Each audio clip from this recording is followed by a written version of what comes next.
Dnes ti vo videu ukážem, ako môžeš farebne zvýrazniť svaly, ale dokážeš to robiť aj pri iných veciach.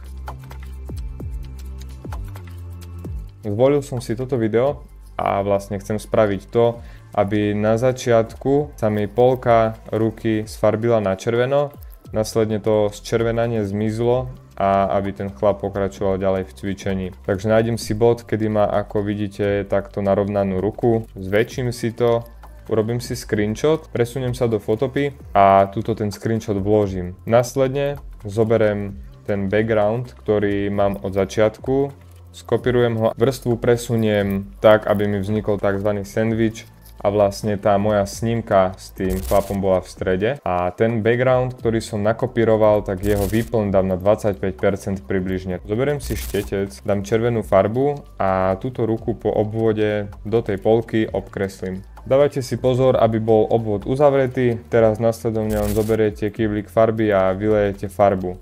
Ak sa vám stalo tak ako mne, že tu ste vyšli vlastne z tej čiary, tak jednoducho len zoberiete gumu a dáte to preč. Následne, ak máme toto, tak môžeme tú našu snímku, náš screenshot vymazať.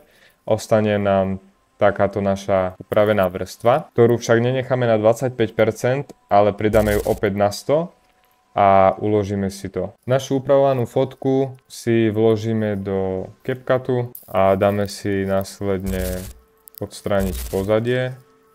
Takto. Tlačíme Alt-G a urobíme si vlastne z toho video. Teraz musíme dojsť do toho bodu vlastne, kedy chceme, aby tá ruka zčervenala a môžeme v tom bode spomaliť video.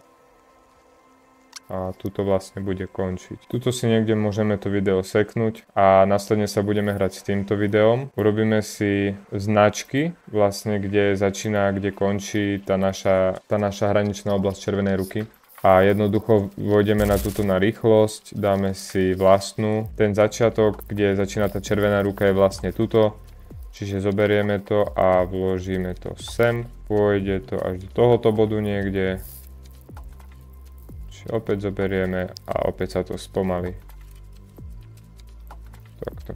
A potom sa to môže opäť zrýchliť. Následne si zoberieme video, upravíme ho, aby nám to sedelo podľa týchto značiek. V tomto bode teraz sa nám trošku posunuli body a vlastne tá rýchlosť, kde začína video zrýchľovať, tak je tuto, čiže len to takto predĺžime. Značky môžeme dať preč. Ideme na tú červenú časť, kde je tá ruka, znížime trošku jas a dojdeme na masku, dáme túto možnosť, zmenšíme to na veľkosť tej ruky, trošku to prispôsobíme a zideme túto nižšie a vlastne dáme takéto jemné rozmazanie. Následne dáme animáciu. Posledná vec, ktorú potrebujeme spraviť, je to, aby tá červená farba vlastne celý čas bola približne na rovnakom mieste tej ruky, čiže klikneme na to video na začiatok, dáme túto možnosť a vlastne teraz pôjdeme celý čas s tým videom a kde sa mi pohne tá ruka, vlastne pohnem aj tou farbou. A takýto máme výsledok, vlastne keď je to celé hotové. Viete sa s tým samozrejme pohrať,